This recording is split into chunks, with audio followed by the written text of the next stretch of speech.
জবরদস্তি করে, মারপিট করে, কতল করে কেউ কাউকে দলে আনা যায় না। আর এটা কখনো ইসলাম আমাদেরকে শিক্ষা দেয় না।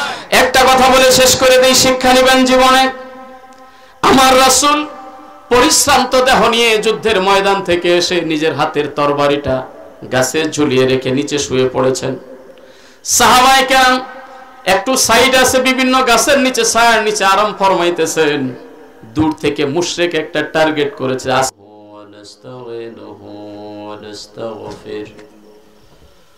ونؤمن به ونتوكل عليه ونعوذ بالله من شرور أنفسنا ومن سيئات أعمالنا من يهده الله فلا مضل له ومن يضلله فلا هادي له ونشهد أن لا إله إلا الله وحده لا شريك له ونشهد أن سيدنا ونبينا وشفيعنا وحبيبنا وطبيبنا وطبيب قلوبنا وطبيب أرواحنا ومولانا محمدا عبده ورسوله الذي أرسله بالحق بشيرا ونذيرا وداعيا إلى الله بإذنه وسراجا منيرا أما بعد فقد قال الله تعالى في كلامه المجيد وفرقانه الحميد أعوذ بالله من الشيطان الرجيم بسم الله الرحمن الرحيم يا أيها الذين آمنوا هل أدلكم على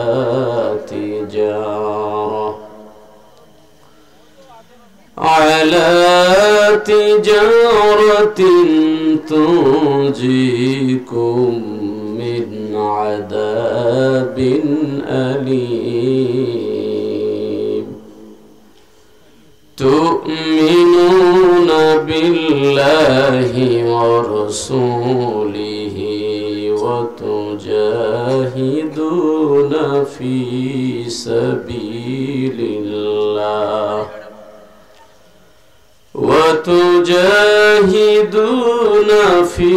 سبيل الله بأموالكم وأنفسكم ذلكم خير لكم إن كنتم تعلمون صدق الله العظيم. وقال تعالى في شان حبيبه مخبرا وآمرا إن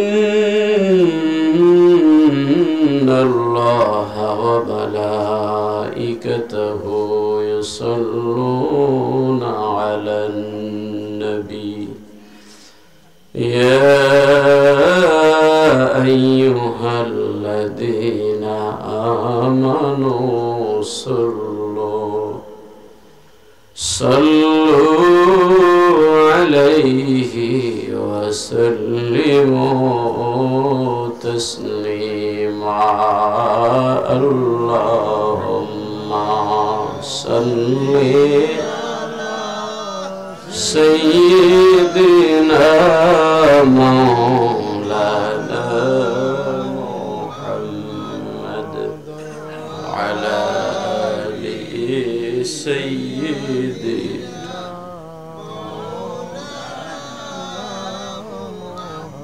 اللهم صل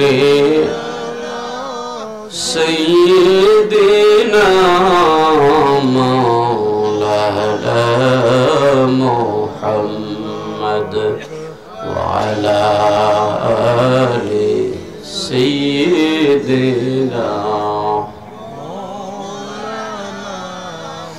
জবান খুলে মহব্বতে পড়ি আল্লাহুম্মা সাল্লি সাইয়্যিদিনা মাওলানা মুহাম্মদ ওয়া আলা আলি সাইয়্যিদিনা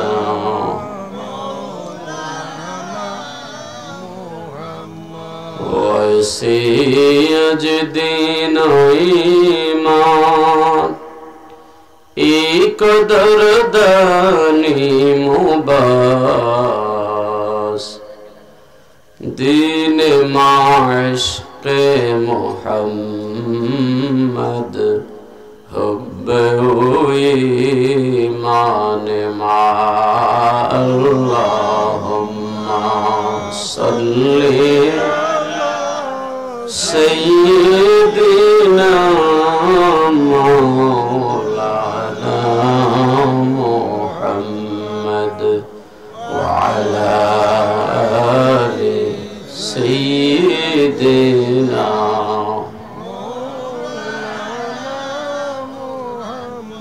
رسول أمر آلو وشا رسول أمر ভালো রসুল আমার প্রেম বিরহের মূল আলোচনা রসুল আমার কাজে করবের অনুপ্রেরণা আল্লাহুম্মা সাল্লি সাইয়্যিদিনা مولانا محمد وعلى آل سيدنا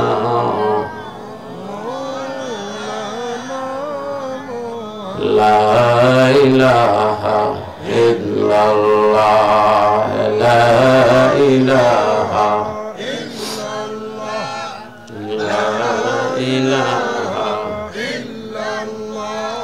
لا إله পিছনে যারা একটু সামনের দিকে আসেন লা ইলাহা ইল্লাল্লাহ সামনের দিকে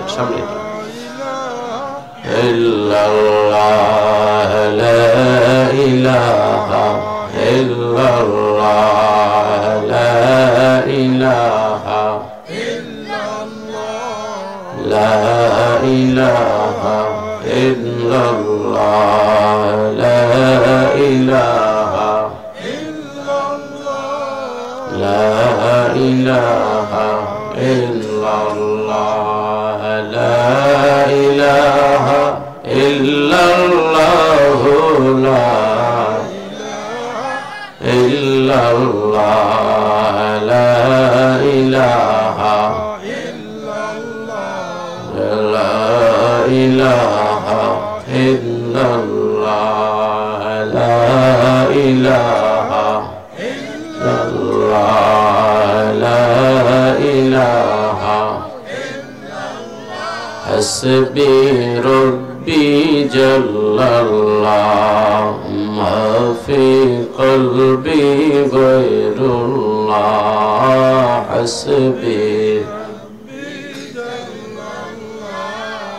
ما في قلبي غير الله نور محمد صلى الله لا إله إلا الله سبحان الله والحمد لله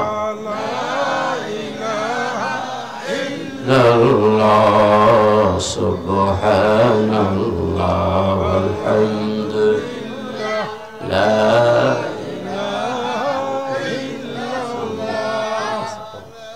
لا إله إلا الله لا إله إلا الله سبحان الله والحمد لله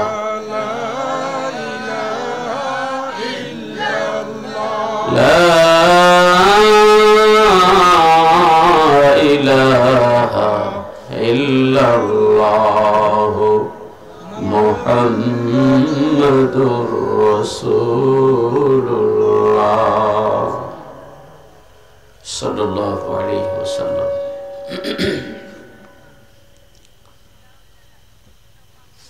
পবিত্র ঈদে মিলাদুন নবী সাল্লাল্লাহু আলাইহি ওয়াসাল্লাম ও এলাকার মুর্দেগানের ইসালে সওয়াব উপলক্ষে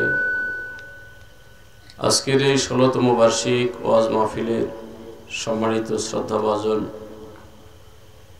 সভাপতিদ্বয় জনাব লিয়াকত হোসেন চৌধুরী, জনাব আলী আকবর চৌধুরী সহ মঞ্চে বসা সম্মানিত অতিথিবৃন্দ, আজকের মাহফিলের সম্মানিত প্রধান অতিথি আওলাদে ওলি শেখুল হাদিস আল্লামা নজমুদ্দিন চৌধুরী সাহেবজাদায়ে ফুলতলি মদ্দাজিল্লাহুল আলী, হযরত মাওলানা দেলওয়ার আল হুসাইনি সাহেব রাজনগরী, হযরত মাওলানা ইউনুস আলী সাহেব আকিলপুরি ইমাম ও খতিব দক্ষিণ শর্মা মডেল জামে মসজিদ, হযরত মাওলানা আব্দুর রউফ ফারুকি সাহেব, হযরত মাওলানা হাফিজ আব্দুল বাসিত সাহেব, হযরত মাওলানা শিব্বির আহমদ সাহেব, হযরত মাওলানা মুফতি আনোয়ারুল আম্বিয়া সাহেব, হযরত মাওলানা হাফিজ মোহাম্মদ হামিদুজ্জামান সাহেব, হযরত মাওলানা আব্দুল মুনইম সাহেব সহ সম্মানিত উলামায়ে কেরাম, ইতিপূর্বে যিনারা আলোচনা করে গেছেন, আমার পরে যিনারা করবেন, আজকের এই ওয়াজের প্যান্ডেলে উপস্থিত অত্র এলাকার সম্মানিত আমার বাবার বয়সের মুরব্বিয়ান, সমবয়সের যুবক ভাইরা, স্নেহের ছোট ভাইরা, বাসায় বাড়িতে অবস্থান করে পর্দার অন্তরালে বসে থেকে ওয়াজ শুনতে থাকা আমার মা বোনেরা, সকলের প্রতি জানাই অন্তরের অন্তঃস্থল থেকে আন্তরিক মোবারকবাদ। সর্বপ্রথমে রব্বুল আলামিনের দরবারে শুকরিয়া আদায় করি যে রব্বুল আলামিন আমাদের জন্য সুন্দর একটা পরিবেশ করে দিয়েছেন। বৃষ্টি, বাদল, শীত সবকিছু থেকে আল্লাহ পাক হেফাজত করেছেন। রব্বুল আলামিন আজকের এই মজলিসে আমাদেরকে কবুল করেছেন, বক্তা শ্রোতা আমরা উপস্থিত হতে পেরেছি। রব্বুল আলামিনের দেওয়া তৌফিক অনুযায়ী আমরা এখানে বসতে পেরেছি। আল্লাহ আমাদেরকে সুস্থ রেখেছেন। সব মিলাইয়া আল্লাহর দেওয়া জবান দিয়ে কালিমাত শুকর আদায় করে একবার বলি আলহামদুলিল্লাহ। সম্মানিত হাজিরিন, আজকে রনকের ইলামার দক্ষিণ ভাগ পীরটিকর মোকাম সংলগ্ন মাঠে এই সালে সওয়াবের মাহফিলে আমরা বসতে পেরেছি। আল্লাহ আমাদেরকে কবুল করেছেন। ইসালে সওয়াবের মাহফিলে বসলে সবচাইতে বেশি খুশি হয় আজকে যারা দুনিয়াতে নাই, অত্র এলাকার মুর্দেগান যারা কবরে শুয়ে আছেন, তারা খুশি না বেজার? ওনারা অনেক খুশি। প্রত্যেকজন আলেম দ্বীন এখানে আসতেছেন, কথাবার্তা বলতেছেন, সবশেষে একবার করে মোনাজাত করতেছেন সকলকে নিয়ে, ঠিক না ভাই? কার দোয়া আল্লাহর কাছে কবুল হয় এটা আমরা কেউ বলতে পারবো না। কারো না কারোর ওসিলায় আল্লাহ পাক আজকের এই মজলিসের দোয়াগুলো কবুল করে অত্র এলাকায় যত মুর্দেগান শুয়ে আছে, আমাদের বিশ্বাস আমাদের দোয়ার ওসিলায় আল্লাহ তাদেরকে মাফ করে দেবে। দোয়াউল আহিয়াই লিল আমওয়াতি ইয়ানফাউলাহুম, জীবিত ব্যক্তিদের দোয়া মৃত ব্যক্তিদের উপকার হয়। আমরা এটা বিশ্বাস করি কি করি না? কারণ মানুষ মরে যায়, আমলের দরজা বন্ধ হয়ে যায়। তিনটা দরজা মানুষের কিয়ামত পর্যন্ত চালু থাকে, সুবহানাল্লাহ বলে। এর মধ্যে একটা হলো সদকা জারিয়ার কাজ যদি পৃথিবীতে কেউ করে যায়, লোকটা কবরে চলে যাবে, কিন্তু কবরে থাকলেও আমল পৃথিবীতে চালু থাকার কারণে সওয়াবটা তিনি কবরে বসে পেতে থাকবে। এরপরে নেককার আওলাদ যদি পৃথিবীতে কেউ রেখে যায়, ভালো সন্তান যদি পৃথিবীতে কেউ রেখে যায়, এরা দুনিয়াতে আমল করবে, মা বাবা কবরে বসে সওয়াব পেতে থাকবে। এরপরে উপকারী এলেম পৃথিবীতে কেউ যদি রেখে যায়, ছাত্র রেখে যায়, পৃথিবীর মানুষকে তালিম তরবিয়াত দিয়ে আল্লাহ যদি কবুল করে যে আমরা যে কাজটা করতেছি, কোথায় আমার বাড়ি, কোথা থেকে শত শত মাইল রাস্তা পাড়ি দিয়ে আল্লাহর মেহেরবানিতে আপনাদের মহব্বতে এখানে প্রায় প্রত্যেক বছর আমি আসি, কি বলেন ঠিক না? আপনাদের দোয়া ভালোবাসা আল্লাহ পাক কবুল করেছে। কি উদ্দেশ্যে আসি? দু চারটি কথা যদি আল্লাহ বলার তৌফিক দেয় বলি, আপনারা যদি শোনেন, একটু যদি মনোযোগ দিয়ে শুনে এগুলো আমল করেন, আপনি আমল করলে আপনি বেঁচে গেলেন, আল্লাহ আপনাকে হেদায়েত দিয়ে দিল, আপনি নাজাত পেয়ে গেলেন। পাশাপাশি আপনি আমল করার কারণে আমি যেদিন কবরে চলে যাব, আপনাদের কাছে নসিহতমূলক যাই দু চারটি কথা আমি পৌঁছাতে পারলাম, এই সবগুলো আমিও একদিন ইনশাআল্লাহ কবরে বসে পেতে থাকবো। এরকম আপনি যদি একজন মানুষকে তৈরি করেন, দাওয়াত দেন, ভাই আসো ওয়াজ মাহফিল হইতেছে, ভাই আওয়াজটা একটু ক্যান ক্যান করতেছে। সম্মানিত হাজিরিন, আপনার দ্বারা, আপনার ওসিলায়, আপনার দাওয়াতে আরেকজন ভাই যদি ঈমানদার হয়, আরেকজন ভাই যদি আপনার দাওয়াতে মসজিদে আসে, তাহলে আমার ভাইরা, আপনার ওসিলায় যে লোকটা মসজিদে আসলো, যেই লোকটা দাওয়াত পেয়ে তার আমল পরিবর্তন হলো, উনি আমল করে যে সওয়াব পাবে, আপনি দাওয়াত দেওয়ার কারণে ওই পরিমাণ সওয়াব আল্লাহ আপনাকেও দিবে, সুবহানাল্লাহ। তো সম্মানিত হাজিরিন, সবসময় আমরা চেষ্টা করব মানুষের উপকার করার জন্য, ক্ষতি করার চেষ্টা আমরা কখনো করব না, কি বলেন? আপনারা পিছনের যারা একটু এই জায়গাটা যদি আসতেন, পিছনের লাইনের লোকগুলা কাছাকাছি আসতে, এখানে আসেন, এদিক থেকে পুরাই গেলে ভালো লাগবে। জি হ্যাঁ, এখন সুন্দর লাগতেছে। জি, যে সমস্ত ভাইরা সাইডে আছেন আশেপাশে, অনুরোধ করবো আপনারা অল্প সময়ের জন্য এসে বসে যান, সময় আমার নির্ধারিত আবার চলে যেতে হবে। তো আমার ভাইরা, চেষ্টা করব সবসময় মানুষকে ভালো কিছু উপহার দেওয়ার জন্য, ভালো কিছু করার জন্য, কিছুই না পারলেও অন্তত শুভ বুদ্ধি দিয়ে মানুষকে উপকার করব আমরা ইনশাআল্লাহ। আদাল্লু আলাল খাইরি কাফাইলি, ভালো কাজের দিকে দিয়ে মানুষকে ডিরেকশন দেয়, কাজ যে করলো, আমল যে করলো, সমপরিমাণ আল্লাহ তার আমল নামায় লিখে দেয়, সুবহানাল্লাহ বলে। আমার নবীজি বলেছেন, খৈরুন নাস মাইয়ানফাউন নাস, এই পৃথিবীতে উত্তম মানুষ হলো ওই মানুষ যে মানুষ মানুষের উপকার করে। কি করে? আমরা কি করব? কথা বলেন, কি করব? উপকার করব মানুষকে। খৈরুন নাস মাইয়ানফাউন নাস, যে মানুষ মানুষের উপকার করে, আমার নবীজির জবান মোবারক দিয়ে বলেছেন ওই লোকটা হলো পৃথিবীর মধ্যে সবচেয়ে শ্রেষ্ঠ মানুষ, সুবহানাল্লাহ। কখনো মানুষের ক্ষতি করব না, ক্ষতির চিন্তা করব না, আমাকেও আল্লাহ সব ধরনের ক্ষতি থেকে হেফাজত করবে, সুবহানাল্লাহ বলেন। আপনার সাহায্যের হাত আরেকজন ভাইয়ের জন্য যতক্ষণ প্রসারিত থাকবে, মানে আপনি সাহায্য করার জন্য আপনার হাতটা যতক্ষণ মানুষের জন্য আপনি এগিয়ে দিবেন, আল্লাহ রাব্বুল আলামিনের কুদরতের সাহায্যের হাত ততক্ষণ আপনার উপরে থাকবে। আমরা চেষ্টা করব সব সময়, বুদ্ধি দিয়ে পারি, টাকা দিয়ে পারি, খাবার দিয়ে পারি, কিছুই না করতে পারলো একটু হাতের সহযোগিতাও যদি করতে পারি, তবু খুশি হবেন কে? খুশি হবেন কে?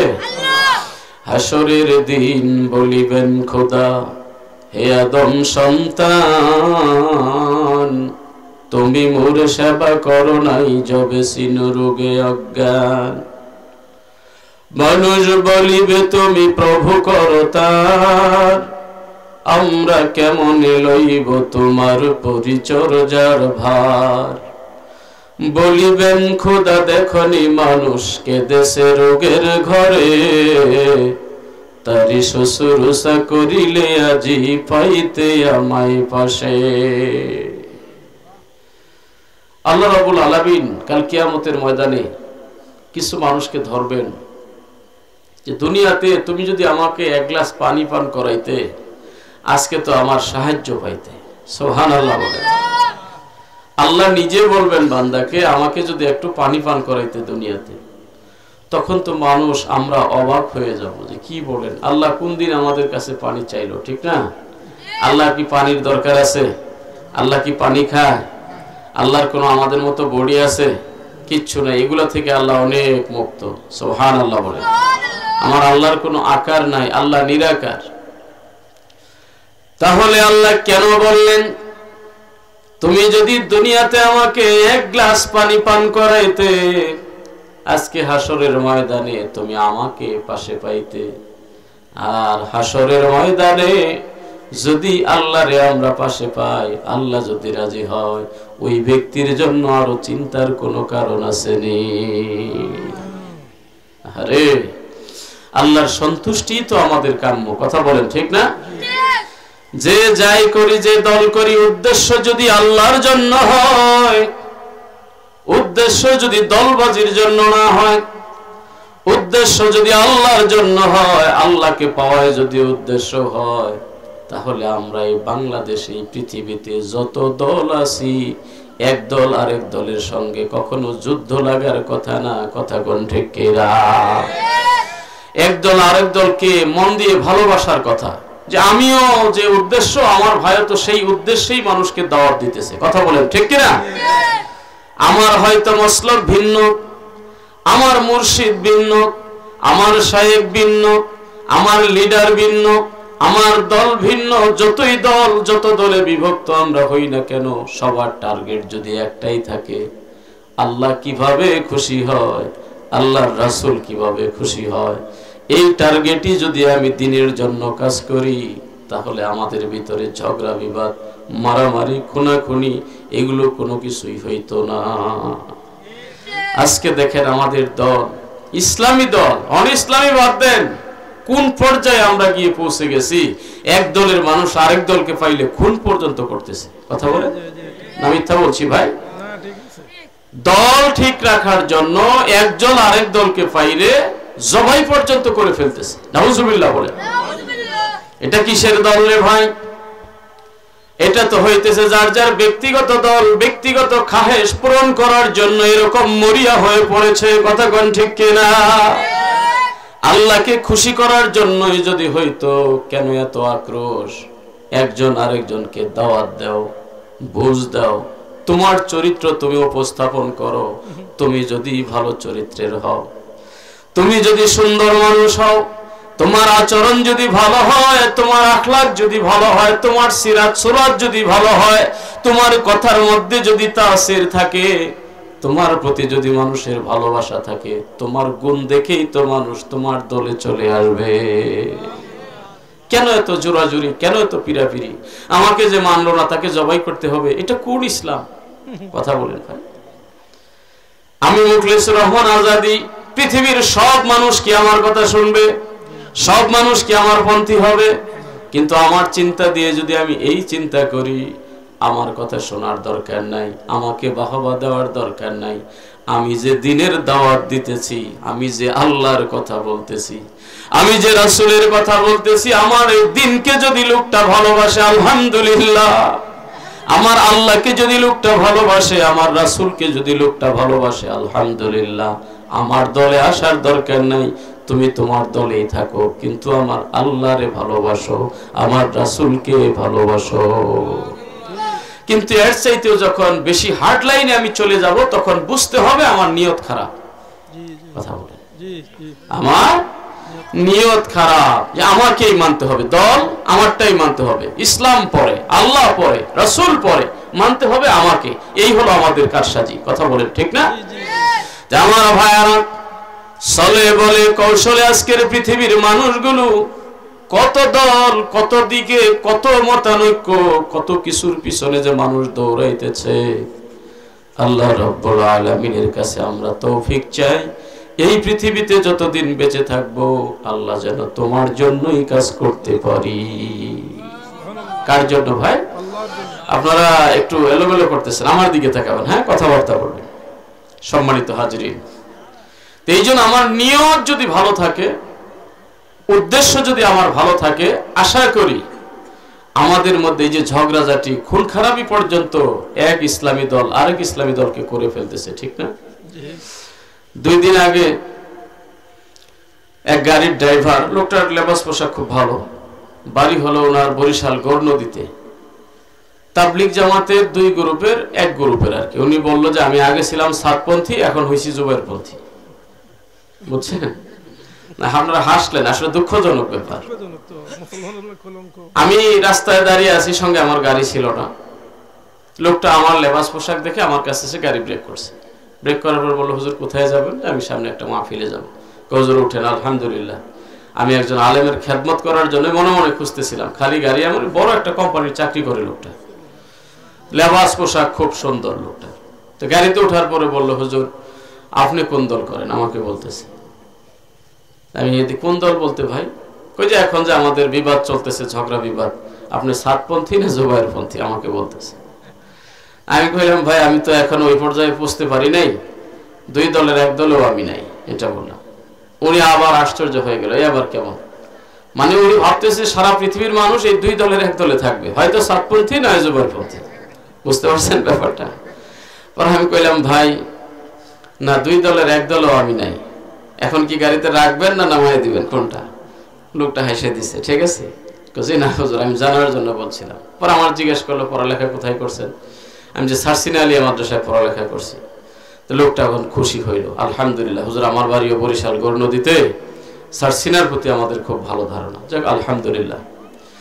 কথা বলতে বলতে যায় বললো, হুজুর দেখেন, আজকে সকালে ফজরের নামাজের পরে আমার এক সাথী, আগে সাতপন্থী ছিল, এখন জুবাইরপন্থী হয়েছে, ফজর নামাজ পড়ে মসজিদ থেকে বের হয়েছে, আর লোকটারে পিটাইতে পিটাইতে 2টা পাও জখম করে ফেলছে। চিন্তা করছে, আরে এটা কিসের ইসলাম? হ্যাঁ, তোমার আমরা 2 দলের এক কারো বিরোধিতা মনে করি না। যার ভালো লাগছে সাতপন্থী থাকো, যার ভালো লাগছে জুবাইরপন্থী থাকো, বা যার ভালো লাগে এই 2 দলের বাহিরেও তো লোক আছে, কথা বলেন, ঠিক না? আর এই কওমি মাদ্রাসা যারা পড়ে সবাই কি এই 2 দলের অন্তর্ভুক্ত? কথা বলেন। এই 2 দলের বাহিরে কওমি মাদ্রাসা পড়ুয়া আলেমদের ভিতরে 2 দলের বাহিরে লোক আছে না নাই? তাহলে আমার ভাইরা, যে কথাটা দিয়ে আমি শুরু করেছিলাম, আমাদের উদ্দেশ্য যদি আল্লাহকে খুশি করা হয়, আল্লাহর রাসূলকে খুশি করা হয়, কেন এত একবারে হার্ড লাইনে যেতে হবে যে আমার দল না মানলে তারে কুপিয়ে মেরে ফেলতে হবে? তুমি যে মারতেছো ভাই, যে মারতেছো আর যারে মারতেছো, এই যে দ্বন্দ্বটা, এই ঝগড়াটা, এটা যদি কাফের এবং মুসলমানের মধ্যে হইতো তাহলে বোঝা যাইতো, হ্যাঁ এর দ্বারা আমি মরে গেলেও আমার লাভ আছে। কিন্তু মুসলমান মুসলমান দ্বন্দ্ব করে যদি মারা যায়, আমার নবী বলেছেন, যে মারলো, যাকে মারলো, 2 দল জাহান্নামী। চিল্লায়ে বলেন নাউজুবিল্লাহ। কেলাহুমা ফিন্নার। সাহাবায়ে কেরাম নবীজির কাছে জিজ্ঞাসা করলেন, ইয়া রাসূলুল্লাহ, ইয়া হাবিবাল্লাহ, হুজুর গো, যেই লোকটা মারলো তার তো দোষ, কিন্তু যাকে মারা হলো তার দোষটা কি? নবী আমার বললেন, শোনো, দোষটা হলো এই, 2 জনেরই টার্গেট ছিল, আমি পাইলে ওরে মারবো, ওরও টার্গেট ছিল ও পাইলে আমারে মারবে। এই জন্য যে মারলো সেও দোষী, যাকে মারলো সেও দোষী। এই জন্য মুসলমানে ঝগড়া করাই ক্ষতি। ঝগড়া যদি একটা বিধর্মীর সাথে হইতো, ঝগড়া যদি একটা ইসলাম বিরোধী মানুষের সাথে হইতো, তার সাথে ইসলাম নিয়ে আমি ঝগড়া করতে যাইয়া, দিন কায়েম করতে যাই যদি মারা যায়, সেটা তো আল্লাহ ক্লিয়ারেন্স দিয়েছে আজ থেকে 1450 বছর পূর্বে। ওয়ালা তাকুলু লিমান ইউকতালু ফি সাবিলিল্লাহি আমওয়াত বাল আহিয়াউ ওয়ালাকিন লা তাশউরুন। আল্লাহু আকবার। আল্লাহর পথে, আল্লাহর দিন কায়েম করতে যাইয়া কোনো ব্যক্তি যদি মৃত্যুবরণ করে, আমার আল্লাহ বলে দিয়েছে, খবরদার এই লোকটাকে মৃত বলো না, বরং লোকটা জীবিত, তোমরা বুঝতে পারো না। সুবহানাল্লাহ বলে। আর মুসলমান মুসলমানে যদি ঝগড়া বিবাদ করে, মুসলমান মুসলমান যদি মারপিট করে, এর মধ্যে যদি মারা যায়, আহারে 2টারই কপাল খারাপ, কপাল খারাপ। এই জন্য আমার ভাইরা, আমাদের মসলক, আমাদের সেলসেলা, হ্যাঁ এইটুক আমরা পারবো। আমারটা এটা আমি ভালো বলবো, এটা আমার অধিকার। কথা বলেন না? আমার মসলক আমার কাছে সবচাইতে ভালো। কিন্তু আমার ভাইয়ারা, আমি দিনের এক নগণ্য খাদেম হিসাবে আপনাদের কাছে অনুরোধ করে যাই, আমারটা আমি ভালো বলবো, এটা আপনি বাধা দিতে পারবেন না। আবার এটাও আমি বলতে পারবো না অমুকেরটা খারাপ, এটা আমার মুখ দিয়ে বলা যাবে না। বলবো না যে আপনারটা খারাপ, আমারটা আমি ভালো বলবো। তাহলে আমার ভাইয়ারা, আমাদের কোনো সংঘাত থাকবে না। কথা বলেন ঠিক কিনা? ইসলামের নবী আমাদেরকে এই আদর্শ শিক্ষা দিয়ে গেছে। তুমি যদি ভালো হও, 10 জনেই তো তোমাকে ভালো বলবে। কথা বল না? তোমার দেখে যদি আমি জ্বলে পড়ে মরি, কোনো লাভ নাই, কোনো লাভ নাই। ইজ্জত দেওয়ার মালিক আল্লাহ, নেওয়ার মালিক আল্লাহ। ঠিক কিনা ভাই? তবে আমি যদি হকের উপরে থাকি, এটা মনে রাখবেন, 100% শক্তি আপনার শরীরে, আপনি এটা রাখবেন, কে আমার সাথে আসলো আর কে আমার পিছন থেকে চলে গেল, এগুলো দেখার কোনো টাইম নাই। আমার আল্লাহ যদি আমার হয়, আল্লাহর জন্যই যদি আমি কাজ করি, 2 দিন আগে আর পরে আমার বিজয় হবেই হবে, হবেই হবে। কথা বলেন ঠিক কিনা? জোরে বলেন ঠিক কিনা? পিছপা হওয়ার কোনো সুযোগ নেই, অবিচল থাকতে হবে। এটা আল্লাহ আমাদেরকে জানিয়ে দিয়েছে। ইন্নাল্লাযীনা ক্বালু রাব্বুনাল্লাহু সুম্মা ইসতাকামু তাতানাজ্জালু আলাইহিমুল মালাইকাতু আল্লা তাখাফু ওয়া লা তাহজানু ولا تهزنوا وأبشروا بالجنة التي كنتم توعدون। নিশ্চয় নিশ্চয় এই পৃথিবীতে যে মানুষগুলো বলে রব্বুনা আল্লাহ, আমাদের রব আল্লাহ, আমরা কি বলি আমাদের রবকে? জবান খুলে বলেন কে? আমাদের রব আল্লাহ। এতে কি কোনো সন্দেহ আছে? যে আল্লাহ দুনিয়াতেও আমাদের রব, পরকালেও আমাদের রব। আল্লাহর শক্তি ছাড়া কোনো শক্তি নেই। কি বলেন ভাই? আল্লাহর সাহায্য ছাড়া কোনো সাহায্য নাই, আল্লাহর শক্তি ছাড়া কোনো শক্তি নাই। আল্লাহ রাব্বুল আলামিন সব কিছু দেওয়ার মালিক, এই বিশ্বাস আমাদের আছে না নাই? আল্লাহ যাকে ইচ্ছা যা দিতে পারে, আবার যাকে ইচ্ছা আল্লাহ নিতে পারে।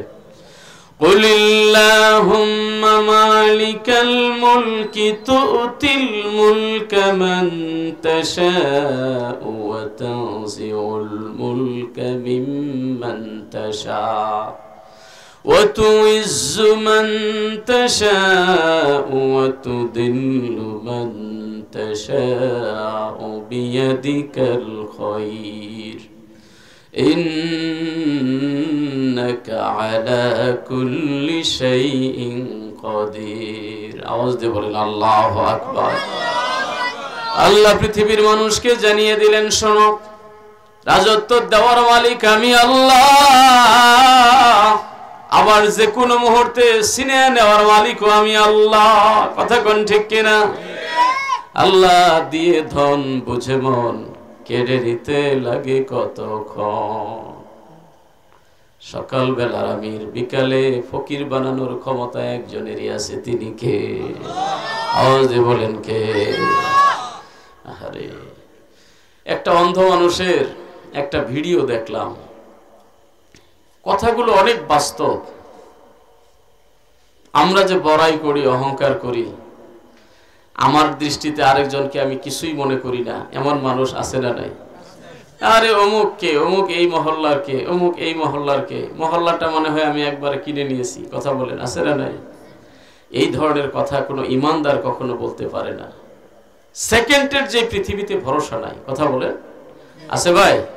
বাহাদুরি বলেন, প্রভাব বলেন, ক্ষমতা বলেন, সেকেন্ডের জন্য পৃথিবীতে কারোর কোনো ভরসা নাই। কিছুদিনের জন্য আল্লাহ আমাদেরকে চৌকিদার বানিয়েছে। কথা বলেন, কি বানাইছে?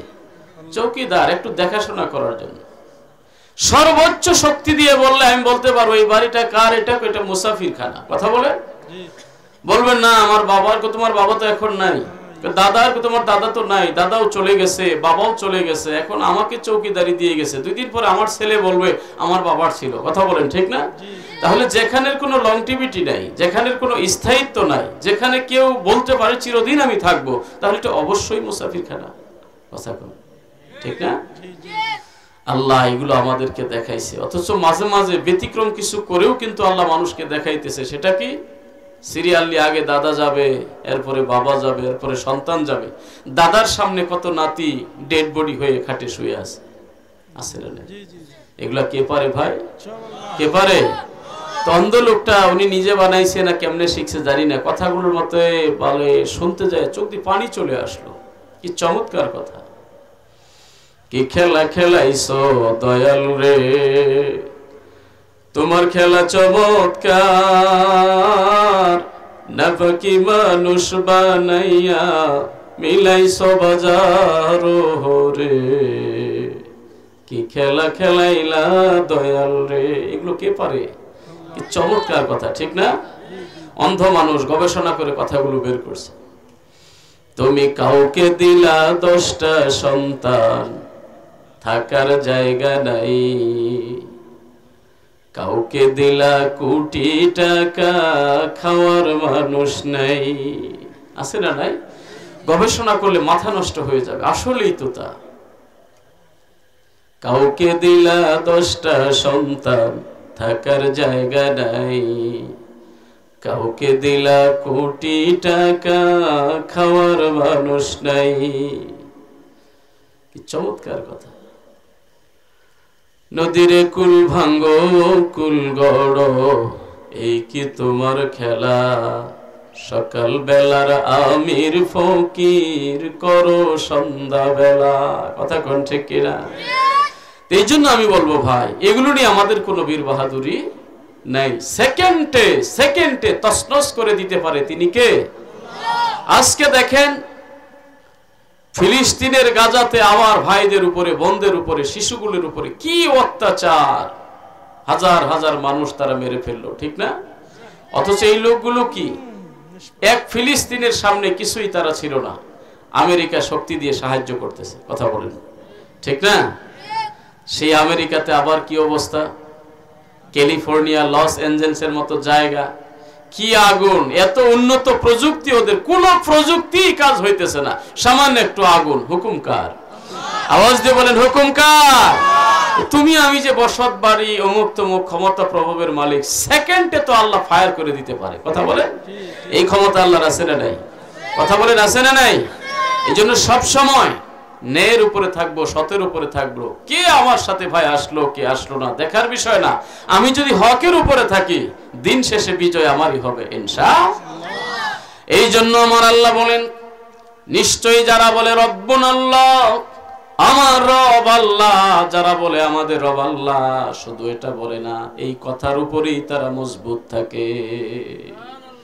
মানে আল্লাহর কথা বলতে যাই, আল্লাহর দিন প্রচার করতে যাই, আল্লাহর বিধান কায়েম করতে যাই, যত ঝড় তুফান বাধা বিপত্তি আসুক না কেন, ভালো কাজ শুরু করেছি, এটা করবই। কথা বলেন নাকি?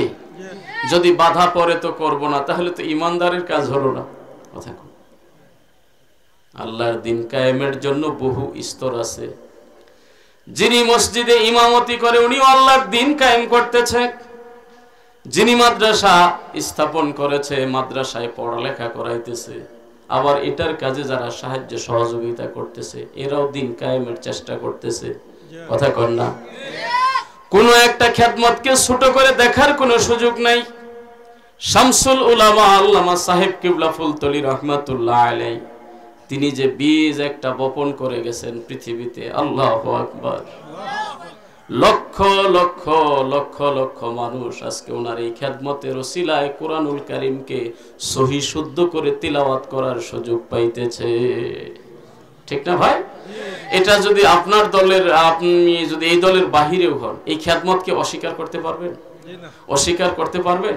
হ্যাঁ করতে পারবেন। এই জিহ্বা আপনার আছে, শক্তি আপনার আছে, কিন্তু আপনি একটা সত্য জিনিসকে মিথ্যায় প্রমাণিত করলেন। এটা ইমানদারের লক্ষণ না, এটা মুনাফিকের লক্ষণ। কথা বলেন না? সম্মানিত হাজিরিন, সত্যকে কখনো ধামাচাপা দিয়ে রাখা যায় না। এই শাখাগুলো পৃথিবীর বিভিন্ন জায়গায় দেশে বিদেশে আল্লাহর বান্দাদের দ্বারা আল্লাহ খেদমত করাইতেছে। আপনার একটু প্রচেষ্টায়, আপনার একটু শুভ বুদ্ধি, আপনার একটু হিম্মতের কারণে কোনো জায়গায় যদি কোরআনের তেলাওয়াত হয়, হ্যাঁ এটা আপনি বলতে পারেন এছাড়াও তো আরো বহু খেদমত আছে, হ্যাঁ থাকুক না কেন, এই দিয়েও যদি একটু খেদমত হয় তো অসুবিধাটা কোন জায়গায়? কথা বলেন।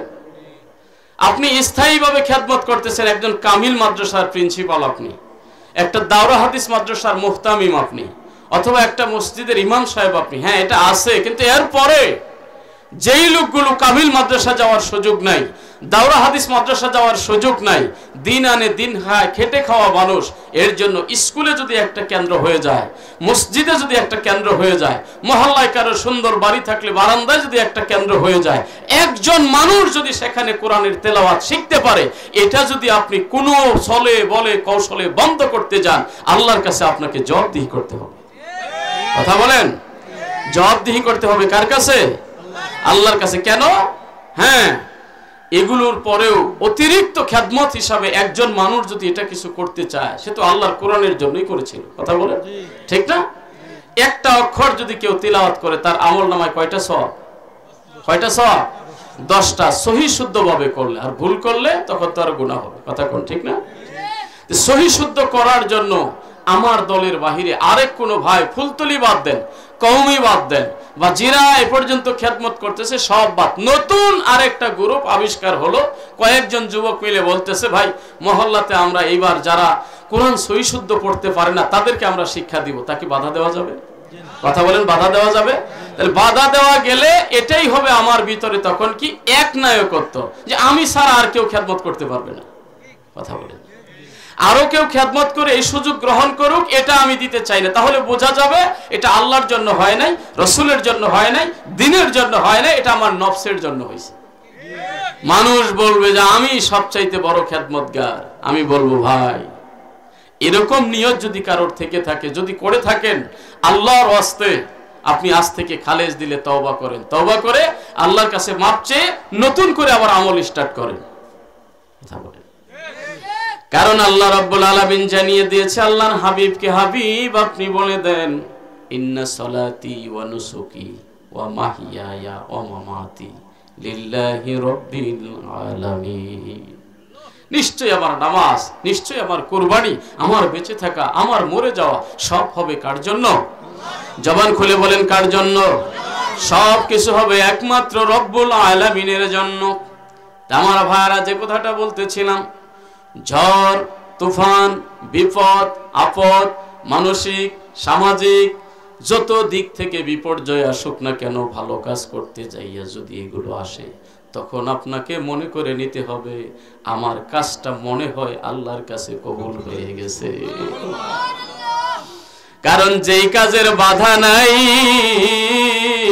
সেই কাজ কখনো আমার আল্লাহর কাছে সফলতায় পৌঁছে না। রহমাতুল লিল আলামিন, উনার চাইতে আল্লাহর কাছে মকবুল কোন সৃষ্টি পৃথিবীতে আছে নাকি? কথা বলে, উনার চাইতে কোনো ভালো মানুষ পৃথিবীতে আছে? আপনজনগুলো এক এক করে একজনের পর একজন চলে গেল। জন্মের কিছুদিন পরেই, জন্মের কিছুদিন আগেই, মাতৃগর্ভে থাকাকালীনই বাবা আব্দুল্লাহ পৃথিবী থেকে চলে গেছে। কথা বলেন, কষ্ট হইতেছে আপনাদের? একটু টাচ দিয়ে যায় কথাগুলো। এরপরে মা আমিনার পেট থেকে আমার নবী পৃথিবীতে আগমন করলেন। সুবহানাল্লাহ বলেন। এমন একজন সন্তান, এমন একজন শিশু, সিরাতে ইবনে হিশাম সহ যে কোনো গ্রহণযোগ্য সিরাতের কিতাব আপনি খুলেন, মা আমিনার নিজের কওল, আমার সন্তান মুহাম্মদ সাল্লাল্লাহু আলাইহি ওয়াসাল্লাম যখন দুনিয়াতে আগমন করলেন, চোখের দৃষ্টি যত দূর পর্যন্ত যায় আমি দেখেছি শুধু নূর আর নূর, নূর আর নূর। মনে হয় যেন পৃথিবীটা নূরে নূরান্বিত হয়ে গেছে। একজন মানুষের দৃষ্টি আর কত দূর যায়? যত দূর পর্যন্ত আমি দেখেছি নূরের একটা ঝলক পৃথিবীতে আগমন করেছে। সুবহানাল্লাহ। এমন একটা শিশু যার দিকে তাকাইলে কেউ চোখ ফিরাতে পারে না, কিন্তু গরিব হওয়ার কারণে, বাবা পৃথিবীতে না থাকার কারণে, ইয়তীম শব্দটা তার সঙ্গে যোগ হওয়ার কারণে তৎকালীন সমাজের সব মানুষগুলো আমার নবীকে নিতে পারে নাই।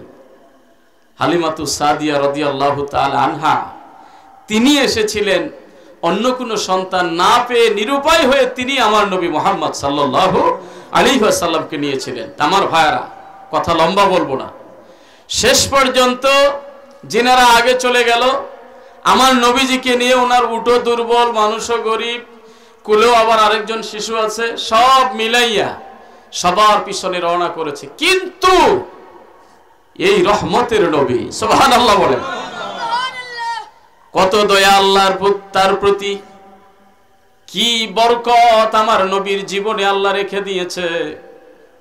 হালিমা রাদিয়াল্লাহু তাআলা আনহা নিজেই বলেছেন যে আমি এই শিশুকে যখন কোলে উঠাইয়া আমি উটের পিঠে চড়ে রওনা করেছি তায়েফের দিকে, আগে যারা চলে গেছে 2-4 ঘন্টা আগে, উটের গতি এত বেশি, সকলকে পিছনে ফেলে সবার আগে আমরা তায়েফে পৌঁছে গেলাম।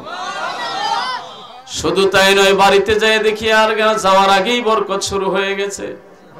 1 দিন 2 দিন যাইতে না যাইতে প্রত্যেকটা যেই ছাগলগুলো ছিল কৃষ্ণকায়, দুর্বল, হাঁটতে পারে না, ওনার পালে যতগুলো প্রাণী ছিল সব তরতাজা হয়ে গেল। যেগুলোর দুধ ছিল না একেবারে দুধ হইতে শুরু করলো। আশেপাশের মানুষগুলো সমালোচনা শুরু করলো, অন্য যারা রাখাল তাদেরকে ধমক দিতে শুরু করলো, এই তোমরা বকরি ভেড়া এগুলো কোন মাঠে ঘাস খাওয়াও? ওই হালিমা ছেলেটা যেখানে ঘাস খাওয়াইতে নিয়ে যায় ওখানে তোমরাও ঘাস খাওয়াবা। চিন্তা করছেন? মূলত মাঠের মধ্যে তো কোনো বরকত নাই, ঘাসে কোনো বরকত নাই, বরকত তো রহমতুল লিল আলামিনের ভিতরে। সুবহানাল্লাহ। এমন বরকতময় একজন শিশু আস্তে আস্তে আল্লাহ পাক একজনের পর একজন নিয়ে গেলেন। মা আমিনা চলে গেল, দাদা আব্দুল মুত্তালিব চলে গেল 8 বছর বয়সে। চলে যাওয়ার পরে দায়িত্ব পেলেন আবু তালেব। চতুর্দিক থেকে যত ঝামেলা হতো তিনি তাকে দেখে রাখতেন, ভালোবাসতেন, মহব্বত করতেন। এরপরে খাদিজাতুল কুবরা রাদিয়াল্লাহু তাআলা আনহা, তিনিও চলে গেলেন। একই বছরে চলে যাওয়ার পরে দুঃখের কোনো শেষ থাকলো না। দেখেন কথাটা কেন বলতেছি, আপনি আমি কে? আপনি একটু ভালো কাজ করতে গেলে যে বাধা আসবে না, আপনি কোরআনের খেদমত করতে গেলে যে বাধা আসবে না, আপনি দ্বীনের খেদমত করতে গেলে যে বাধা আসবে না, এটা কোন ভাবে আপনি চিন্তা করলেন? নবী সাল্লাল্লাহু আলাইহি সাল্লামকে আল্লাহ কত ভালোবাসেন, কত বরকতময় করে আল্লাহ তাকে সৃষ্টি করেছেন, জগতের জন্য যিনি রহমত। সুবহানাল্লাহ বলেন। সবাই চলে যাওয়ার পরে মক্কায় অত্যাচারের মাত্রা আরো বেড়ে গেল। ঘরে সান্ত্বনা দিতেন খাদিজাতুল কুবরা রাদিয়াল্লাহু তাআলা আনহা। কেউ অ্যাটাক করলে, কোনো কথা বললে, কষ্ট দিলে মাথার কাছে বসে তিনি সান্ত্বনা দিতেন, ও আমার স্বামী, ও নবী মুহাম্মদ সাল্লাল্লাহু আলাইহি ওয়াসাল্লাম। সুবহানাল্লাহ বলেন। ঘরে যদি কারোর পুণ্যময় একজন বিবি থাকে, বাহিরে যত আপনার জ্বালা যন্ত্রণা থাকুক, ওই একটা বিবি পারে স্বামীর সমস্ত আগুনগুলো নিভাইয়ে দিতে। আপনি বাহিরে যত জ্বালা যন্ত্রণার শিকার হন, ঘরে যদি একজন সতী সাধবী আদর্শ নারী আপনার ঘরে থাকে, আপনার পাশে বসে যদি মাথায় একটু হাত বুলাইয়া দেয়, আপনাকে যদি সান্ত্বনা দিয়ে বলে, স্বামী টেনশন করবেন না, আপনি হকের উপরে আছেন, 1000 জনের শক্তি তখন আপনার গায়ে এমনিই যোগ হয়ে যাবে। আর খাদিজাতুল কুবরা রাদিয়াল্লাহু তাআলা আনহা তো একজন অভিজ্ঞ মহিলা। আমার নবীর চাইতে তিনি বয়সেও বড়। বিয়ের সময় নবীর বয়স হলো 25, ওনার বয়স ছিল 40 বছর। কথা কর না? একদিনে যে বয়সে বড়, তার ভিতরে অভিজ্ঞতার বুদ্ধি একটু হইলেও কি আছে? বেশি আছে। এই জন্য পেয়ারা নবী দেখেন, আজ থেকে 1450 বছর পূর্বে একটা হাদিস বলে গেছেন, মাল্লাম ইয়ারহাম সগীরানা ওয়ালাম ইয়াকির কাবীরানা। শুধু বড় হয়ে মুরব্বিগিরি দেখাবো তাতেও চলবে না, আবার ছোট হয়ে মুরব্বিদের সাথে বেয়াদবি করবে এটাও চলবে না। নবী আমার এই সলিউশন দিয়ে গেছে। সুবহানাল্লাহ বলেন। আমার নবী বলে গেছেন যে ছোটদেরকে স্নেহ করতে জানে না, বড়দেরকে সম্মান দিতে জানে না, ওই ব্যক্তি আমি নবীর উম্মত না। দায়িত্ব দুই দলেরই আছে। আমি মুরব্বি, আমারও দায়িত্ব শিশুদেরকে সম্মান স্নেহ করা, আবার আমরা যারা বয়সে ছোট বড়দেরকে সম্মান করা, এটা নবীর উম্মতের উপরে দায়িত্ব। কথা বলেন ঠিক কিনা? আমার ভাইয়ারা, খাদিজাতুল কুবরা রাদিয়াল্লাহু তাআলা আনহা যদিও নবীজির চাইতে বয়সে বড়, কিন্তু নবীজির সাথে কখনো বেয়াদবি করে নাই, ছোট হিসাবে সম্মান দিয়ে কথা বলেছে স্বামী। কারণ স্বামীর চাইতে একজন মহিলার কাছে দ্বিতীয় কোনো সম্মানী ব্যক্তি পৃথিবীতে নাই। সুবহানাল্লাহ বলে। এই শিক্ষা দিয়েছেন রাহমাতুল লিল আলামিন। একজন মহিলার কাছে বিয়ে হওয়ার পরে স্বামীর চাইতে দ্বিতীয় কোনো সম্মানী ব্যক্তি তার কাছে কেউ হতে পারে না। তার সমস্ত ইজ্জতের আমানতদার হলো স্বামী, স্বামীর ইজ্জতের আমানতদার হলো তার বিবি। এই জন্য আমার নবী বলেছেন, কোন মহিলা ইন্তেকাল করার পরে লাশটা যখন খাটে রাখা হয়, 1000 জনের সাক্ষী একদিকে, নিজের স্বামী যদি ওই ডেড বডির সামনে দাঁড়ায় জনগণের সামনে বলে দেয়, ভাই আপনারা আমার বিবির জন্য দোয়া করবেন, ইনি আমার এমন একজন বিবি, জীবনে কখনো আমাকে কষ্ট দেয় নাই। সুবহানাল্লাহ বলে। স্বামী যদি শুধু এই সাক্ষীটা দিয়ে ফেলে, আমার নবী বলেছে ওই মহিলা জান্নাতি। আমার মা বোনেরা, মাইকের আওয়াজ যারা শুনতেছেন, ফাঁকে আপনাদের খেদমতে দুটি কথা বলে যায়। স্বামীকে এত বেশি আদর করবেন, এত বেশি মহব্বত করবেন। নবী আমার বলেছে, পৃথিবীতে কোনো মানুষ হয়ে মানুষের পায়ে যদি সিজদা দেওয়া জায়েজ থাকতো, আমি বলতাম, তাহলে মহিলাদেরকে বলতাম তোমরা তোমাদের স্বামীর পায়ে সিজদা করবে। এই জন্য কোরআনে আল্লাহ বলেছে, হুন্না লিবাসুল লাকুম ওয়া আনতুম লিবাসুল লাহুন্না। তোমরা একজন আরেকজনের গায়ের চাদর। সুবহানাল্লাহ বলেন, সুবহানাল্লাহ। তা আমার নবী হলো এমন চরিত্রের অধিকারী মানুষ। আম্মা জানা আয়েশা সিদ্দিকা রাদিয়াল্লাহু তাআলা আনহা বলেছে, কানা খুলুকুহুল কুরআন। আমার নবীর চরিত্র সম্পর্কে তোমরা কি জিজ্ঞাসা করো, নবীর চরিত্র হলো গোটা কুরআনুল কারীম। তাহলে ওই নবীর স্ত্রী, ওই নবীর বিবি, আমাদের মা যিনারা ছিলেন, ওনাদের মধ্যে সম্পর্ক ভালো ছিল না খারাপ ছিল? খাদিজাতুল কুবরা মাথা স্পর্শ করে দিতেন, সান্ত্বনা দিতেন, ও নবী মুহাম্মদ, ও আমার স্বামী, আপনি টেনশন করবেন না, ভবিষ্যৎ আপনার ভালো। সুবহানাল্লাহ বলেন। কিন্তু এই মানুষটাও চলে গেল, মনে হয় যেন সব ডালগুলো ভেঙে যাইতেছে। মুহাদ্দিসিনে কেরাম এখানে একটা ব্যাখ্যা করেছেন। আপনারা হয়তো ভাববেন যে নবীজি এত আদরের, এত কাছের, আল্লাহর এত প্রিয় বান্দা, এক একজন করে স্বজনগুলোকে আল্লাহ কেন নিয়ে যাইতেছে? এটা একটা ব্যাখ্যা হলো, আল্লাহ যাকে এত বেশি ভালোবাসেন, উনি চাইতেছেন না যে নবী আর কারোর আদরে বড় হোক, উনি সরাসরি আমার আদরে বড় হবে। সুবহানাল্লাহ বলেন। কার আদরে? যখন ছোট্ট শিশু ছিল তখন একজন মায়ের দরকার, আমি ব্যবহার করেছি। যখন দুধ পান করার দরকার তখন একজন মায়ের দরকার ছিল, আমি এটা ব্যবহার করেছি, সেটা ব্যবস্থা আমি করেছি। শিশু একজন বড় হইতে মানুষের দরকার, এটার ব্যবস্থা আমি করেছি। কিন্তু এখন নবী যেন আর কারোর প্রতি নির্ভর না হয়। সুবহানাল্লাহ বলেন। সরাসরি আমি আল্লাহ তত্ত্বাবধানে তার যেখানে যা দরকার। বিশেষ করে বিবি চলে গেল, চাচারা চলে গেল, মানুষ অত্যাচার শুরু করলো, দেখেন তিনি একটু চিন্তা করলেন যে তায়েফে চলে যাই, এই মানুষগুলোর চাইতে তায়েফের মানুষগুলো হয়তো একটু ভালো হবে। বুক ভরা আশা নিয়ে আব্দে আলিল, মাসউদ, হাবিব, তিনজন এক পরিবারের সদস্য লোকগুলোর কাছে আমার নবী যাইয়া বিনয়ের সাথে বলতে শুরু করলেন, যদি তোমরা একটু জায়গা করে দিতে আমাকে, এখানে একটু বসে আল্লাহর বিধান পৃথিবীতে আমি ছড়াইতাম, আল্লাহর পক্ষ থেকে আমি একজন নবী হিসাবে তোমাদের কাছে আগমন করেছি। আমার ভাইরা, সিরাতের কিতাবে আপনি পাবেন অবাক করা কাণ্ড। কত সুন্দরভাবে বিনয়ের সাথে আমার নবী তাদের কাছে দাওয়াত পৌঁছাইলেন, আর ওই লোকগুলো খেল খেল খেল খেল করে হাসতে শুরু করলো। এক একজনে এক এক ধরনের আঘাত দিয়ে কথা বলতে শুরু করলো। বলল, আল্লাহর কাম পাই নাই, তোমার মতো আব্দুল্লাহর ছেলে মুহাম্মদের নবী বানাইছে। নাউজুবিল্লাহ বলেন। তোমার মতো একটা এতিম মানুষ, অসহায় মানুষকে আল্লাহ নবী দিল, আল্লাহর আর কোনো জায়গা পায় নাই। মানে গালি গালাজ কাকে বলে? নবী আমার চক্ষু মোবারক দিয়ে শুধু পানি ঝরতেছে, কি বলবে? নিজের কোনো শক্তি নাই, প্রভাব নাই, কিন্তু নবী আমার এত বেশি বিশ্বাসী আমার আল্লাহর উপরে, এত ক্রিটিসাইজ, এত কথা, এরপরেও নবী কিন্তু পিছনে যাইতেছে না। সুবহানাল্লাহ বলে। শেষ পর্যায়ে ওরা দুষ্ট ছেলেদেরকে লেলিয়ে দিল, বখাটে ছেলেগুলোকে লেলিয়ে দিল নবীর গায়ে সরাসরি অ্যাটাক করার জন্য। এত অ্যাটাক, মারতে মারতে সারাটা শরীর রক্তাক্ত করে ফেললো। নাউজুবিল্লাহ বলেন।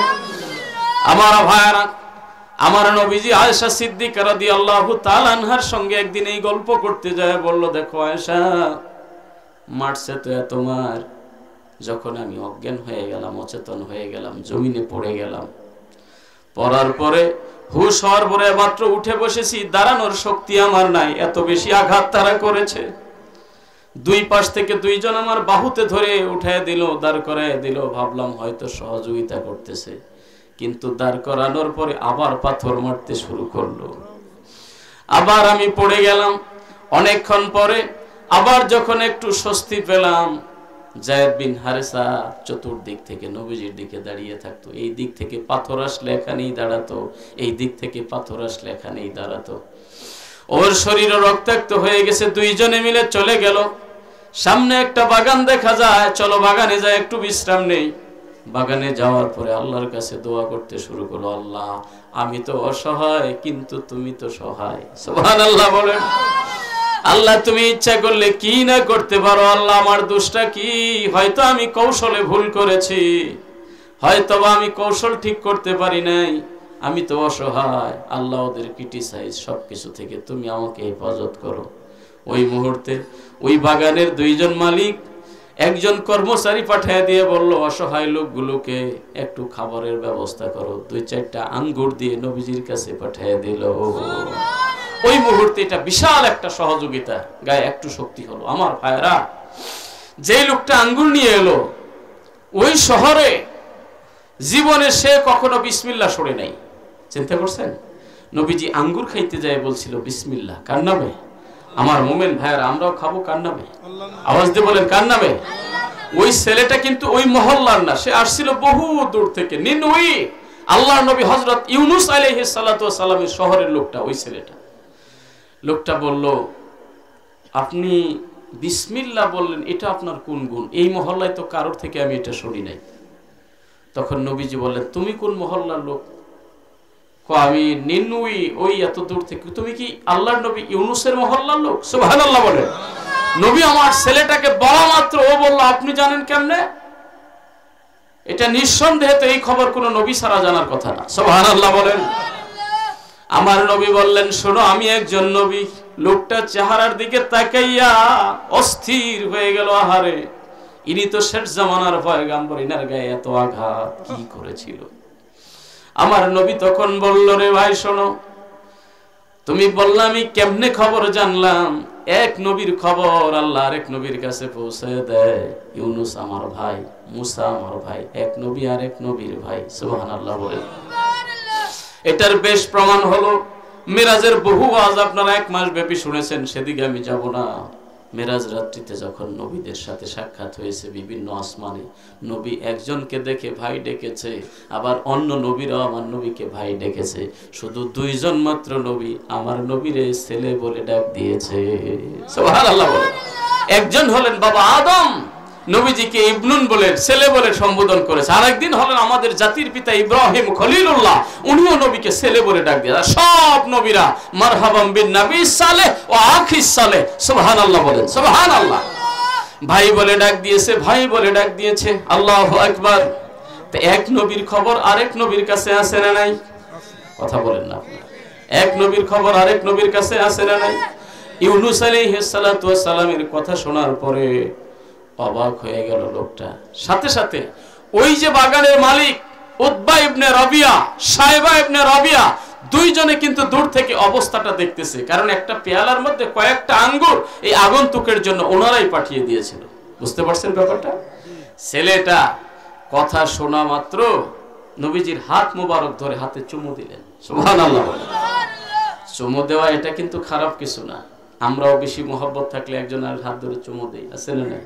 এটা বেদাতের কিছু না, এটা ইশক, এটা মহব্বতের বহিঃপ্রকাশ। আল্লাহ রাসূলের হাত ধরে অনেক সাহাবায়ে কেরাম চুমু দিয়েছেন। শুধু হাত ধরে না, নবীজির কদম মোবারক ছুঁয়ে চুমু দিয়েছেন। কথা বলেন ঠিক কি না?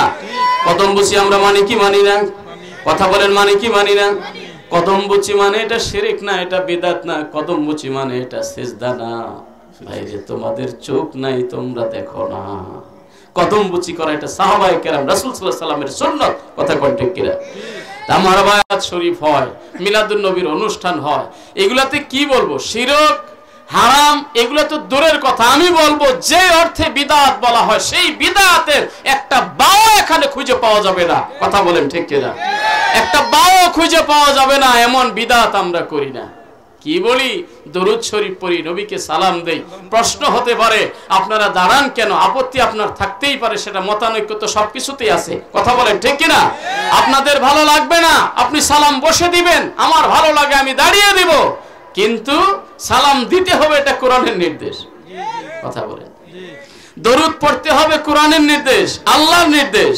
সালাম দিতে হবে আল্লাহর নির্দেশ। এখন দাঁড়িয়ে না বসে আপনার যেমনে মন চায় তেমনে দেন, আপনি শুয়ে শুয়ে দেন, আমার কোনো আপত্তি। কিন্তু আমাদের ভালো লাগে আমরা দাঁড়িয়ে দিই। ভাই এর চাইতে সহজ কোনো কথা আছে? এর চাইতে সহজ কোনো কথা আছে? তা আমার ভাইয়েরা, আমরা একটু দিল দিয়ে প্রাণ দিয়ে ইসলামকে গ্রহণ করব, আল্লাহকে মানবো, আল্লাহ রাসূলকে মানবো। আমার আমল আখলাক লেবাস পোশাক সিরাত সুরত দেখেই যেন আরেকজন আমাকে মেনে নিতে বাধ্য হয়। কথা বলেন ঠিক কিনা? জোর জবরদস্তি করে, মারপিট করে, কতল করে কেউ কাউকে দলে আনা যায় না। আর এটা কখনো ইসলাম আমাদেরকে শিক্ষা দেয় না। একটা কথা বলে শেষ করে দেই, শিক্ষা নিবেন জীবনে। আমার রাসূল পরিশ্রান্ত দেহ নিয়ে যুদ্ধের ময়দান থেকে এসে নিজের হাতের তরবারিটা গাছে ঝুলিয়ে রেখে নিচে শুয়ে পড়েছেন। সাহাবায়ে কেরাম একটু সাইড আছে, বিভিন্ন গাছের নিচে ছায়ার নিচে আরাম ফরমাইতেছেন। দূর থেকে মুশরিক একটা টার্গেট করেছে, আজকে সুযোগ পাইছি। তরবারিটা ডাইরেক্ট হাতে নিয়ে নবীজির সামনে দাঁড়িয়ে বলতেছে, মাইয়ামনাউকা মিন্নি, এবার বলো মুহাম্মদ, আমার হাত থেকে তোমাকে কে বাঁচাবে? চিন্তা করছে মুহাম্মদ সাল্লাল্লাহু আলাইহি সাল্লামের হেফাজতকারী কে? আল্লাহ। জবান খুলে বলেন কে? আল্লাহ। আরে আমাদের হেফাজতকারী কে? আল্লাহ। সবার হেফাজতকারী একমাত্র আল্লাহ। আরে নবীজি দিকবিক না চেয়ে সুস্থ দেহ মন নিয়ে বলতেছে, আমাকে হেফাজত করবে আমার আল্লাহ। কে করবে? আল্লাহ। আল্লাহ কথাটা নবীজির জবান মোবারক থেকে বের হওয়ার সাথে সাথে ওর শরীরে কম্পন শুরু হয়ে তরবারি জমিনে পড়ে গেছে। আল্লাহু আকবার। এবার খপ করে তরবারিটা নিয়ে নবী আমার বলতেছে ওর কথাটা, মাইয়ামনাউকা মিন্নি, এবার বলো রে মুশরিক, আমার হাত থেকে তোমাকে কে বাঁচাবে? এই জন্য আমার ভাইরা, যাদের বহু কিছু আছে, বিপদে পড়লে দেখবেন একটাও নাই, সব ফালাইছে। আবার যার ভরসা একজনের উপরে, ওই একজন সুখেও আছে দুঃখেও আছে। এত কিছুর উপরে বিশ্বাস, এত কিছু, একেবারে হতভম্ব হয়ে বলে ফেলছে আমাকে বাঁচানোর কেউ নাই। চিন্তা করছেন ব্যাপারটা? কিন্তু তোদের এত কিছু, এত শক্তি। মুহাম্মদ সাল্লাল্লাহু আলাইহি সাল্লাম তো একজনের দাওয়াত দেন যে উনি আমাদের বাঁচানো মারার মালিক। কথা বলেন ঠিক কিনা? তোদের এত কিছু, বিপদের মুহূর্তে একটাও নাই। আমার ভাইরা, নবীজি তখন তাকে বলল, তুমি ভয় পাও না, আমি তোমাকে মারবো না। সুবহানাল্লাহ। যেই লোকটা 1 মিনিট আগে ডাইরেক্ট জবাই করতে চাইতেছে, হয়তো ভীত সন্ত্রস্ত হয়ে তরবারি ফেলে দিয়েছে। আমরা হইলে তো তরবারি সাথে সাথে কতল করে ফেলতাম। ও আমার ভাইয়ারা, আমার কতল করা ইসলাম শিখায় না, মারপিট ইসলাম শিখায় না, মানুষের উপরে জোর জবরদস্তি করা এটা কখনো ইসলাম শিখায় না, কারোর গাড়ি ভাঙচুর করা, কারোর বাড়িতে আগুন দেওয়া এটা ইসলাম শিখায় না। কথা কোন ঠিক কিনা? সম্মানিত হাজিরিন, আমার নবী বরং তাকে হাসতে হাসতে বললেন, আমার ভাই, তোমাকে এই মুহূর্তে একটা দাওয়াত দেই, কোনো চাপ না, তুমি কি আমার ইসলাম গ্রহণ করবে? লোকটা তখন চিন্তা করলো, সুযোগ যখন পাইছি, মনে হয় মারবে না, যেরকম ভাব দেখা যায়, কইল, না হুজুর, আমি ইসলাম গ্রহণ করব না, আমাকে একটু সুযোগ দেন। আচ্ছা যাও, দিলাম। তবে হুজুর, একটা কথা আমি বলতে পারি। কি কথা? জীবনে আমি কোনোদিন আপনাকে আর মারতে আসবো না। সুবহানাল্লাহ বলেন। জীবনে আপনার উপর আমি কখনো অ্যাটাক করব না। শুধু তাই নয়, আমার সামনে জীবনে কেউ আপনাকে অ্যাটাক করতে পারবে না। সুবহানাল্লাহ বলেন। আল্লাহু আকবার।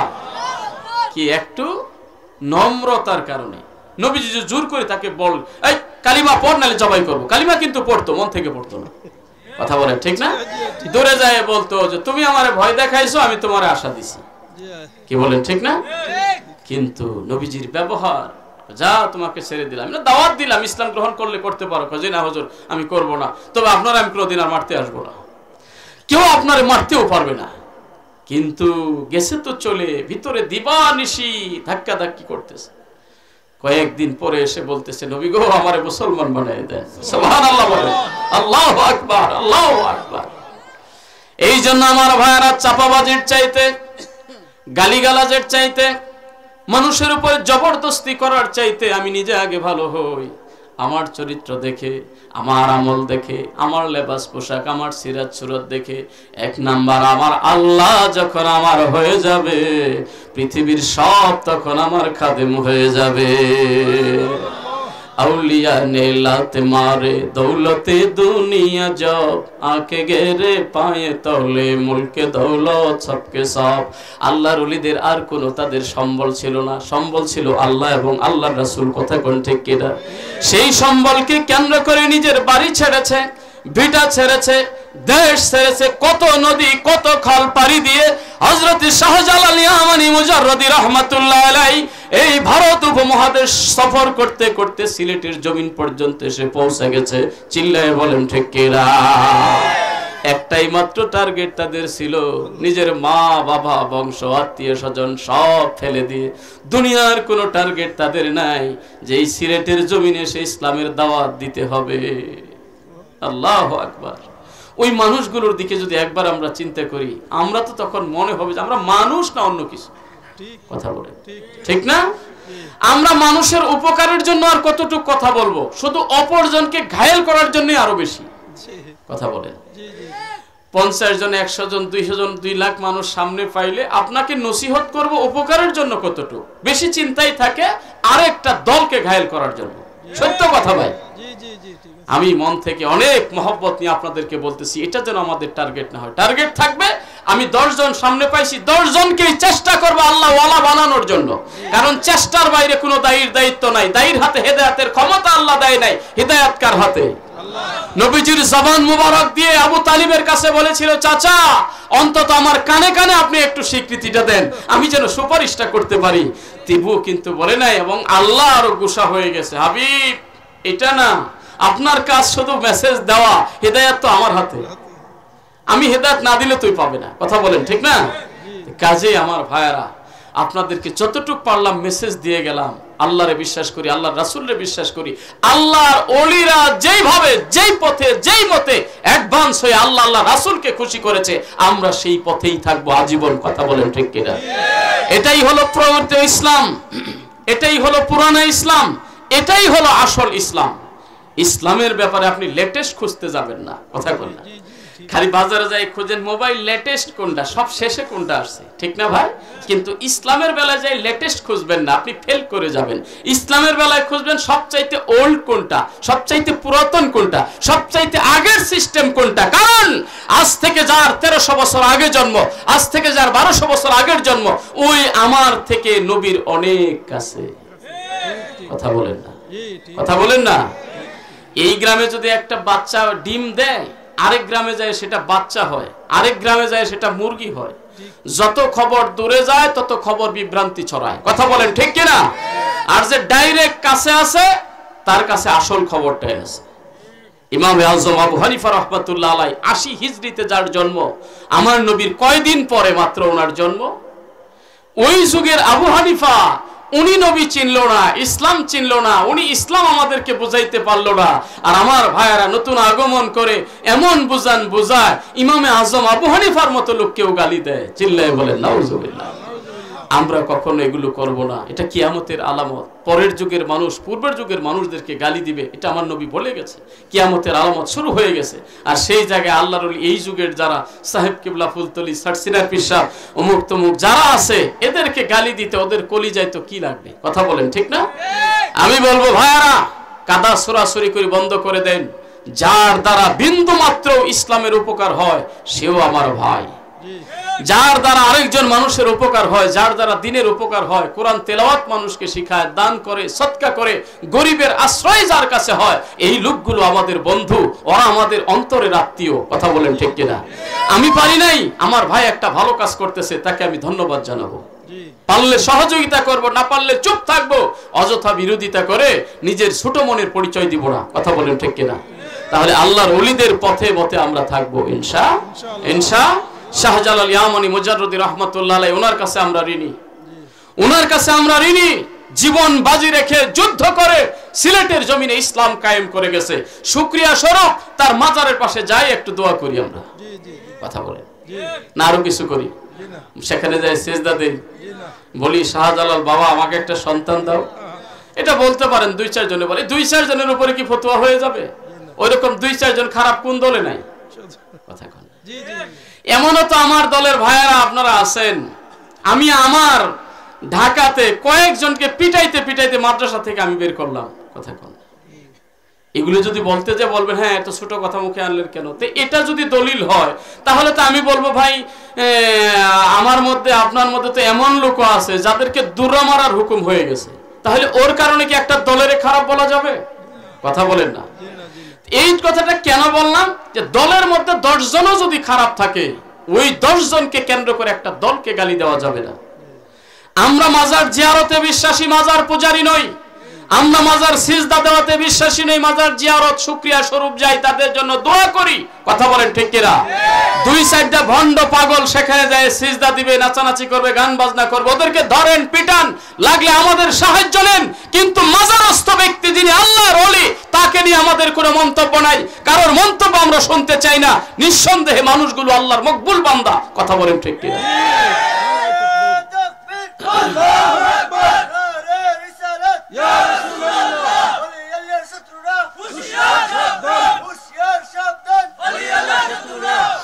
সম্মানিত হাজরিন, রাগ হইলেন আমার কথাতে? আল্লাহর ওলিদেরকে আমরা বিশ্বাস করি, তাদের মাজারের পাশে যাব, জিয়ারত করব, দোয়া করব, সর্বোচ্চ তাদের ওসিলা দিয়ে আমরা দোয়া করতে পারি। আল্লাহ এই বান্দাগুলো আপনার যেমন মকবুল, ওনাদের পাশে দাঁড়িয়েছি, ওনাদের মতো করে আল্লাহ আপনি আমাদেরকেও কবুল করে নেন। কথা বলেন ঠিক না? কাজে আমার ভাইয়েরা কাদা সুরাসুরি বন্ধ করি, মিলেমিশে থাকি, তাহলে দেশটা সুন্দর হবে, ইসলাম এই দেশে কায়েম করা যাবে ইনশাআল্লাহ। আর যদি মনে করেন এর না দরকার নাই, ওর দরকার নাই, এই বাত এই কম্বলের লুম বাঁচতে বাঁচতে কম্বলের কামি শেষ। কথা বলেন ঠিক না? এই দেশে কোনোদিন ইসলাম কায়েম হবে না। আপনি যদি আমাকে দূরে সরাই দেন, আমি যদি আপনাকে দূরে সরাই দেই, ইসলাম কায়েম করতে গেলে ছোট দল, বড় দল, সুন্নি, ওহাবি, মসলকি, কওমি, আলিয়া যা আছে সবার দরকার আছে। কথা বলেন ঠিক না? আল্লাহ আমাদেরকে কবুল করুক, সকলে বলি আমিন। ওয়া আখিরু দাওয়ানা আনিল হামদুলিল্লাহি রাব্বিল আলামিন। একটু দরুদ শরীফ পড়ি। আল্লাহুম্মা সাল্লি সাইয়্যিদিনা মাওলানা মুহাম্মদ ওয়া আলা আলি সাইয়্যিদিনা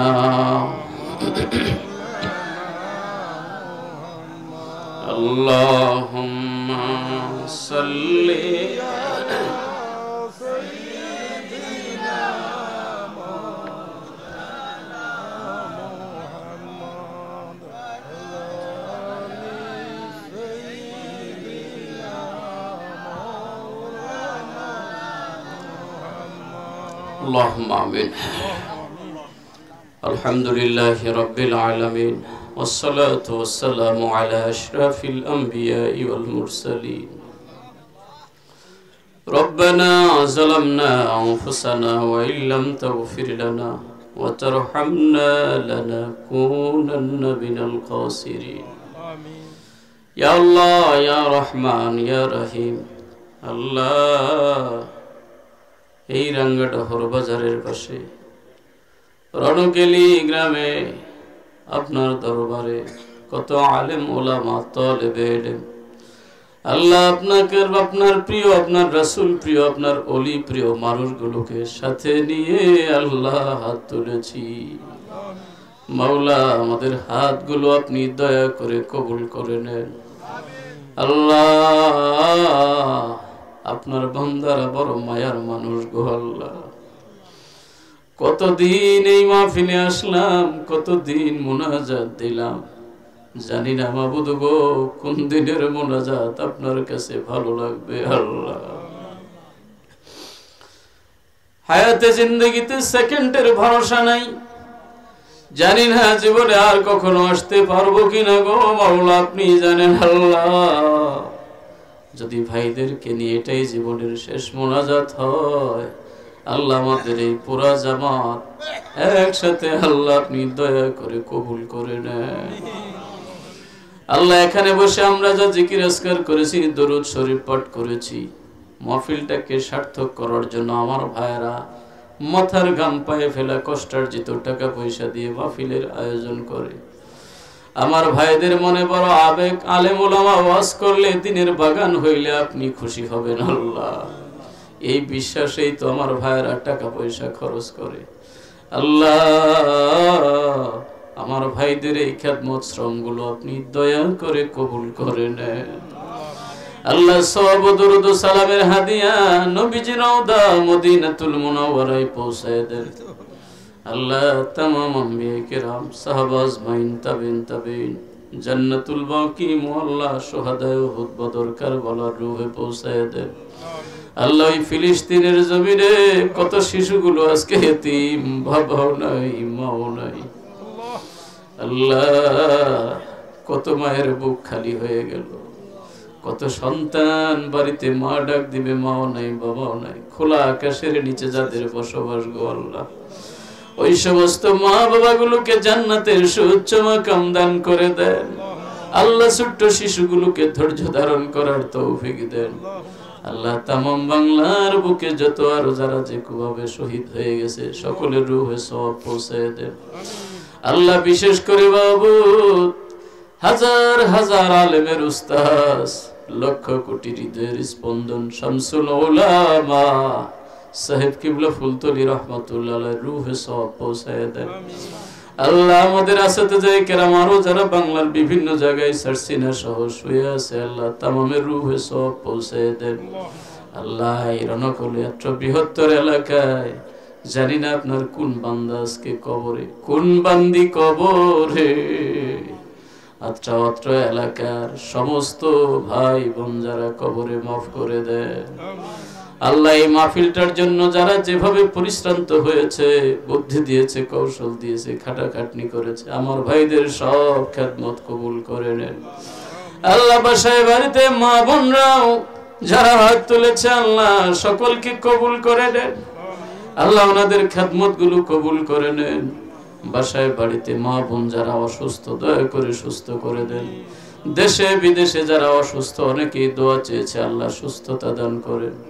আল্লাহ এই দুনিয়া থাকার জায়গা না, আমরাও থাকতে পারবো না। যেই দিন বিদায় হয়ে যাব বাউলা, বেঈমান বেদিন ফাসিক ফুজ্জার বানাইয়া আমাদের কাউকে কবর দেশে নিয়েন না। আল্লাহ আমার ভাইদের মনের সব নেক আশাগুলো পুরো করে দেন। আল্লাহ দুনিয়াবি উখরবি যাবতীয় পরীক্ষাতে আমাদেরকে কামিয়াবি দেন। আল্লাহ এই মাহফিলটা, এই বেহেশতের বাগান কিয়ামত পর্যন্ত এই জমিনে জারি রাখিয়েন। আল্লাহ মাবুদ গো, অত্র এলাকার ভাইদেরকে আপনার হাতে সুপুর্দ গো আল্লাহ। সব ধরনের বিপদ আপদ বালা মুসিবত আসমানি জমিনি বালা থেকে ভাইদেরকে হেফাজতে রাখিয়েন। আল্লাহ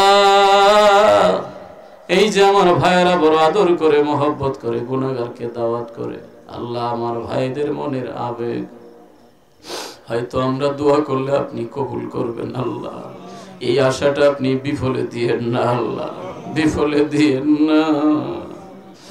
আল্লাহ আপনার ভয় নবীজির মহব্বত সবার অন্তরে আপনি গলেব করে দিন।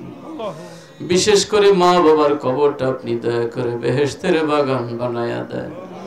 রব্বিরহামহুমা কামা রব্বায়ানি সগীরা। সাল্লাল্লাহু তাআলা আলা খায়রি খালকিহি মুহাম্মাদিন ওয়া আলিহি ওয়া আসহাবিহি আজমাইন। দেশের সাথে বিদেশে অনেকে অসুস্থ, আল্লাহ দোয়া চেয়েছেন। আল্লাহ ওই প্রবাসী অসুস্থদেরকে সুস্থতা দান করিয়ে। সুবহান রাব্বিকা রাব্বিল ইজ্জাতি আম্মা ইয়াসিফুন ওয়া সালামুন আলাল মুরসালিন ওয়ালহামদুলিল্লাহি রাব্বিল আলামিন। ওয়ারহামনা মাহুম বিহুরমাতি লা ইলাহা ইল্লাল্লাহু মুহাম্মাদুর রাসূল।